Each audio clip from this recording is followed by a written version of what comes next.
അപ്പൊ ആരംഭ സമയത്ത് ഇവിടെ പ്രശ്നമാണ്. അപ്പൊ ചുരുക്കി പറഞ്ഞാൽ പൗലോസ് ഈ ഇവരുടെ തലയൊക്കെ വെച്ച് പ്രാർത്ഥിച്ചു. ഇവരെല്ലാം ആത്മസ്നാനം പ്രാപിച്ചു 12ഓളം പുരുഷന്മാർ.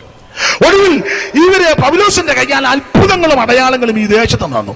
വരുന്നവർക്കെല്ലാം സൗഖ്യം, രോഗികൾ എത്ര വന്നാലും അവർക്കെല്ലാം പൂർണ്ണ വിടുതൽ. പൗലോസിന്റെ ദേഹത്ത് ഉത്തരീയവും റൂമാലും ഒക്കെ കൊണ്ടിട്ട് കഴിഞ്ഞാൽ അത് രോഗിയുടെ മേൽ കൊണ്ടിട്ടാൽ അന്ന് തന്നെ സൗഖ്യമാണ്. ഇപ്പോഴത്തെ രോഗശാന്തി പോലൊന്നുമല്ല. ഇപ്പോഴത്തെ രോഗശാന്തി വരപ്രാപ്തന്മാർ അവർ തന്നെ ആശുപത്രിയിൽ നിന്ന് മരുന്നെടുത്തോണ്ടിരിക്കുക. പിന്നെ വരുന്നവർക്ക് അവന്റെ ഭാര്യയ്ക്ക് പെമ്പിളയ്ക്ക് അസുഖമായിട്ടപ്പോൾ അന്നേരം കൊണ്ടുപോയി ഭാരതില് വെറുതെ നിന്ന് മേരിയെ തള്ളി തറയിലിടുകയും ചെയ്തു. അല്ല, നിങ്ങൾ ശ്രദ്ധിച്ചേ, മേരി തറയിൽ കിടക്കുന്ന അവൻ്റെ ഭാര്യയായിട്ട് ഭാരതിലും പോയി. അന്ന് ഈ രോഗശാന്തി വരപ്രാർത്ഥന അവിടെ തലയിലോട്ടം കൈ വെച്ച് ശാസിച്ചാൽ പോരെ, അവൾ വെപ്പിക്കും. മിക്കവാറും അവൾക്ക് നിന്നെ നല്ലതുപോലെ അറിയാം നീ ആരാന്ന്. അത് അവള് തലയെ കൈ വെപ്പിക്കാതെ. അപ്പൊ ചുരുക്കി പറഞ്ഞാൽ പൗലോസിന്റെ ശരീരത്തെ ഉത്തരീയ റൂമാലും കൊണ്ടിട്ട് രോഗികളുടെ മേൽ കൊണ്ടിട്ട് അന്നേരം സൗഖ്യം. ചുരുക്കി പറഞ്ഞാൽ എഫെസോസിൽ അത്ഭുതങ്ങളും അടയാളങ്ങളും നടക്കുക. എഫെസോസിന്റെ ഒരു പ്രത്യേകത നല്ലൊരു പ്രകൃതി.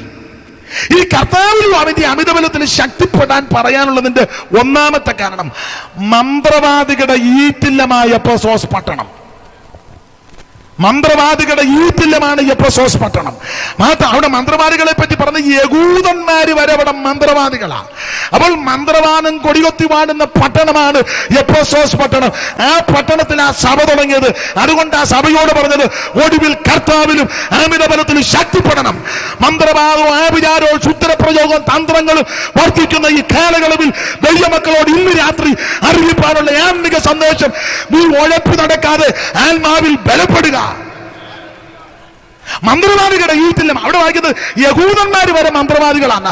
ആ 19-ാം അധ്യായത്തിന്റെ 13-ാമത്തെ വാക്യം വായിച്ച് അപ്പോസ്തല പ്രവൃത്തികളുടെ പുസ്തകം 19-ാം അധ്യായത്തിന്റെ 13-ാമത്തെ വാക്യത്തിൽ മന്ത്രവാദികൾ യഹൂദന്മാർ വരെ മന്ത്രവാദിയാണ് വായിച്ചേ. എന്നാൽ ദേശാന്തരികളെ നടക്കുന്ന മന്ത്രവാദികളായ ചില യഹൂദന്മാർ, ദേശാന്തരികളായി നടക്കുന്ന മന്ത്രവാദികളായ ചില യഹൂദന്മാർ. അപ്പോൾ വചനം പഠിക്കുന്നവർക്കറിയാം, എഫെസോസുകാരോട് പറയുക കർത്താവിലും അമിതബലത്തിലും ശക്തിപ്പെടണം. അത് പറയാൻ കാരണം മന്ത്രവാദികളുടെ ഈറ്റില്ലമായ എഫെസോസ് പട്ടണം. ആ പട്ടണം യഹൂദന്മാര് വരെ മന്ത്രവാദിയാ.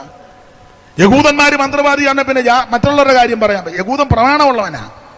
റോമാലേഖനം 9-ാം അധ്യായത്തിന് 3-ാം വാക്യം പഠിക്കുമ്പോൾ ന്യായപ്രമാണവും വാക്തത്വവും പിതാക്കന്മാരും കൽപ്പനയും ചാട്ടവും അല്ല അവർക്ക് മാത്രം. പിതാക്കന്മാരും അവർക്ക് ജഡപ്രകാരം ക്രിസ്തുവും അവരിൽ നിന്നാ. പുറപ്പാട് പുസ്തകവും ആവർത്തനം വായിക്കുമ്പോൾ ദൈവത്തിന്റെ സമ്പത്താ, ദൈവത്തിന്റെ പ്രത്യേക ജനമാ, ദൈവത്തിന്റെ സ്വന്തം ജനമാ. അതാ യഹൂദൻ. ഇങ്ങനെയുള്ള യഹൂദന്മാരെ മന്ത്രവാദം ചെയ്യാം. അപ്പൊ പിന്നെ മറ്റുള്ളവന്റെ കാര്യമോ? നിങ്ങൾ നിയന്ത്രിച്ചേ. ഇപ്പൊ അക്രൈസ്തവരായ ആൾക്കാര് കേസും കോടതിയും മഴക്കുമായിട്ട് നിർത്തി. അവർ പറഞ്ഞു നമുക്ക് ക്രിസ്ത്യാനികളുടെ കൂടെ പോയി പ്രാർത്ഥിക്കാം. അവര് ക്രിസ്തുവിനെ അനുഗമിക്കുന്നവരാ, ക്രിസ്ത്യാനികളാ, ദൈവമക്കളാണ്. അപ്പൊ ക്രിസ്ത്യാനി അല്ലാത്ത ഇതര മതസ്ഥൻ, ഇതര വിഭാഗത്തിൽപ്പെട്ട ആള് വർഷങ്ങളായിട്ട് കേസും കോടതിയും നടത്തി അവര് പരുവക്കേടായി. അവസാനം അവരൊരു തീരുമാനത്തിൽ വന്ന് നമുക്ക് ക്രിസ്ത്യാനികളുടെ കൂടെ പോയി പ്രാർത്ഥിക്കാം. ഇനി എന്റെ ശൈലി പറഞ്ഞാൽ പെന്തിക്കോസുകാരുടെ കൂടെ പോകാം. എന്നാൽ അവരിങ്ങോട്ട് പ്രാർത്ഥിക്കാൻ വന്നപ്പം റോഡിൽ കടന്ന് വഴക്കുണ്ടാക്കുന്നു. ആരാ? ഓർത്തഡോക്സും യാക്കോബായും. മനസ്സിലാകുന്നുണ്ടോ? അവരതെല്ലാം നിർത്തി ഇങ്ങോട്ട് വന്നതാ. അത് കഴിഞ്ഞ് ഇങ്ങോട്ട് വന്നപ്പം IPCയും ചർച്ചോടും കൂടെ പാടില്ലെന്നായി പറഞ്ഞത്. യഹൂദന്മാര് വരെ മാതൃകയായിട്ട് ജീവിക്കേണ്ട നീ മന്ത്രവാദം ചെയ്താൽ മാതൃക ഇല്ലാത്തവന്റെ കാര്യം പറയണോ? യഹൂദന്മാര് വരെ മന്ത്രവാദി. മാത്രമല്ല, 1-2 മന്ത്രവാദിയല്ല, അനേകം മന്ത്രവാദി ഉണ്ടെന്ന 19-ാം വാക്യം പെട്ടെന്ന് വായിച്ചേ. 19. ക്ഷുദ്രപ്രയോഗം ചെയ്തിരുന്ന പലരും. ആ ക്ഷുദ്രപ്രയോഗം ചെയ്തിരുന്ന പലരും. അപ്പൊ ഒന്നല്ല, അനേകം ക്ഷുദ്രപ്രയോഗം ചെയ്യുക പലരും. ഇനി അടുത്തത് തങ്ങളുടെ പുസ്തകങ്ങളെ അപ്പൊ പുസ്തകം വെച്ച് പഠിച്ച മന്ത്രവാദികളാ. അപ്പൊ എഫെസോസുകാരോട് പറയുക കർത്താവിലും അമിതബലത്തിലും ശക്തിപ്പെടണം. പറയാൻ കാരണം മന്ത്രവാദികളുടെ ഈറ്റില്ലത്തിലാ സഭ തുടങ്ങിയത്. ഇവിടെ പിടിച്ചു നിൽക്കണമെങ്കിൽ, ജയിച്ചു കയറണമെങ്കിൽ, ബലപ്പെട്ടു പോകണമെങ്കിൽ സ്വയശക്തി കൊണ്ടോ കായബലം കൊണ്ടോ പല പൊളിറ്റിക്കൽ ബലം കൊണ്ടോ ഒന്നും രക്ഷപ്പെടുകയല്ലെന്ന്. ആത്മശക്തി ഏറ്റെടുക്കണം. ഇന്ന് രാത്രി എന്നെ കേൾക്കുന്ന സകല ദൈവമക്കളോട് എനിക്കറിയിപ്പാനുള്ള ആത്മീക സന്ദേശം, നീ ആത്മാവിൽ ബലപ്പെടണം. പരിശുദ്ധാത്മ നിറവിൽ ദൈവത്തെ ആരാധിക്കണം. അപ്പോൾ മന്ത്രവാദികളുടെ ഈറ്റില്ല, ഒന്നും രണ്ടും മന്ത്രവാദിയല്ല, അനേകം മന്ത്രവാദി, ക്ഷുദ്രപ്രയോഗം ചെയ്തിരുന്ന പലരും പുസ്തകങ്ങൾ കൊണ്ടുവന്നു. അപ്പൊ ഗ്രന്ഥം വെച്ച് പഠിച്ച മന്ത്രവാദികളാണ്, അല്ലാതെ ലൊട്ടിലൊടുക്കല്ല.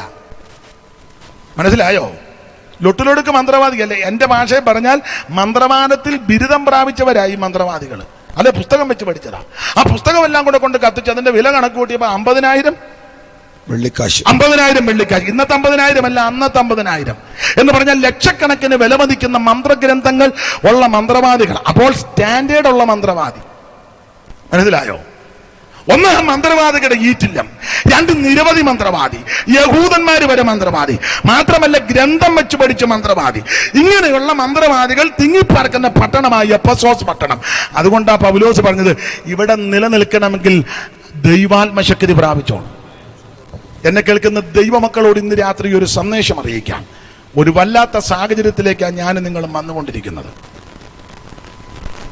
ഉഴപ്പു ജീവിതം നയിക്കരുത്, അലസരായിട്ട് ജീവിക്കരുത്, ഉദാസനതയോടെ വേല ചെയ്യുന്നവൻ ശപിക്കപ്പെട്ടവനെന്ന ഇരമ്യാവ് 48:10 വായിക്കുന്നത്.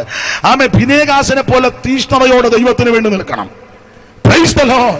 ആത്മശക്തി ഏറ്റെടുത്ത് ആത്മാവിൽ ബലപ്പെടണം.